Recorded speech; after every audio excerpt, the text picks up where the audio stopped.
नमस्कार। आज हम बात कर रहे हैं चिमामांडा ngozi अदिची के नए नॉवल ड्रीम काउंट की। हाँ, और आते ही काफी हलचल मचा दी है इसने। बिल्कुल, हमारे पास इस पर कई सारे रिव्यूज हैं, अलग-अलग नजरिए से। कुछ तारीफें हैं तो कुछ आलोचनाएं भी। हाँ, मिली-जुली प्रतिक्रिया रही है। तो आज हम यही कोशिश करेंगे कि इन रिव्यूज के जरिए इस नॉवल को समझें, इसके किरदार, कहानी, जो बातें ये उठाता है और हाँ, क्या कमियां बताई जा रही हैं। ठीक है, शुरू करते हैं। तो कहानी के सेंटर में है 4 पश्चिम अफ्रीकी महिलाएं, चियामाका, जिकोरा, ओमेलोगोर और कार्डियाटो। और ये अलग-अलग जगह हैं, नाइजीरिया, अमेरिका, गिनी।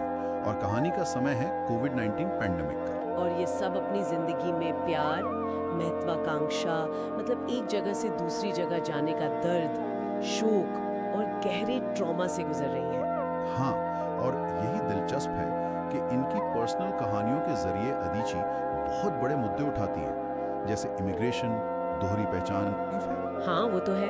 वाकई एकदम साफ, सधे हुए, किसी ने लिखा था पॉलिश किए हुए कांच की तरह। इमोशंस को बहुत गहराई से पकड़ती हैं। बिल्कुल, किरदारों के अंदर जो चल रहा है, दुख, उम्मीदें, इच्छाएं, वो बहुत बहुत नजाकत से लिखा गया है। और किरदारों की बात करें तो कार्डियाटो की कहानी का जिक्र काफी हुआ है। हाँ, वो गिनी से एक घरेलू सहायिका है। हाँ। उसकी कहानी न सिर्फ गिनी के इतिहास की एक झलक देती है, जैसे वो 2009 का स्टेडियम नरसंहार, ना वो भयानक घटना। हाँ, बल्कि ये उन पश्चिम अफ्रीकी घरेलू कामगारों के साथ जो सिस्टम में अन्याय होता है, उसे भी सामने लाती है।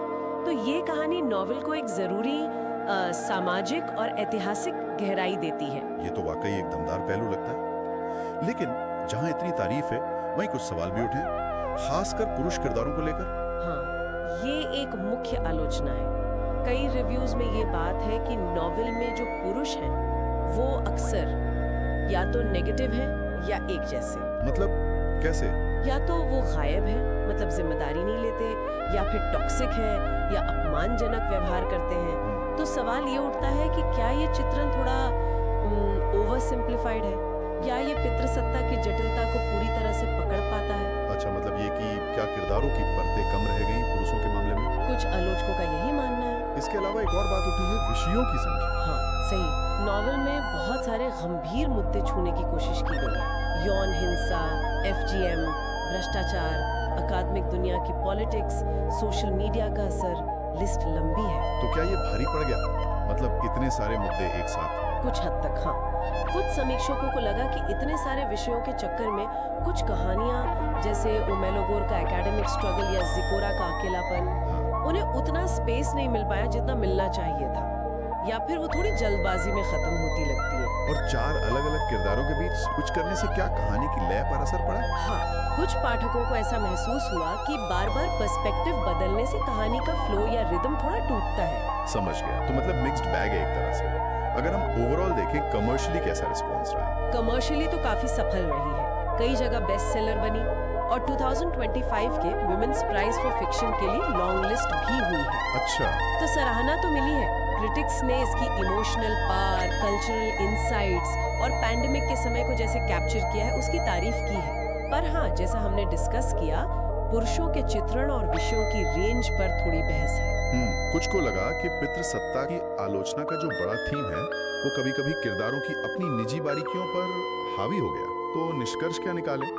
ड्रीम काउंट एक खूबसूरत भाषा में लिखा गया नॉवल है, भावनाओं की उलझने दिखाता है, मुश्किल सच्चाइयों से मुंह नहीं मोड़ता। हाँ, इसकी ताकत इसके किरदारों में है, कल्चरल डिटेल्स में है, और खासकर जो औरतों के बीच एकजुटता दिखाई है उसमें है। और कमजोरियां शायद पुरुषों का चित्रण, कहीं-कहीं कहानी का बिखराव, और शायद बहुत सारे मुद्दे एक साथ उठाना। बिल्कुल, ये उन पाठकों को खास तौर पे पसंद आ सकता है जिन्हें पोएटिक भाषा, गहरी साइकोलॉजिकल स्टडी वाले किरदार और सामाजिक सांस्कृतिक मुद्दों में रुचि है। सही। कुछ कमियों के बावजूद ये अपनेपन, मुश्किलों से लड़ने की ताकत और नुकसान के अलग-अलग पहलुओं का एक बहुत बहुत पढ़ने लायक चित्रण है। और अदिची की फिक्शन में एक अहम वापसी भी। और आखिर में एक सवाल सोचने के लिए छोड़ जाते हैं, ये नॉवल जिस तरह पैंडेमिक जैसे मुश्किल दौर में निजी कहानियों के जरिए इतने बड़े ग्लोबल इश्यूज, विस्थापन, नस्लवाद, जेंडर इनइक्वालिटी को दिखाता है। और हाँ, चैनल को सब्सक्राइब करके बेल आइकॉन दबा दो ताकि आपको हर नए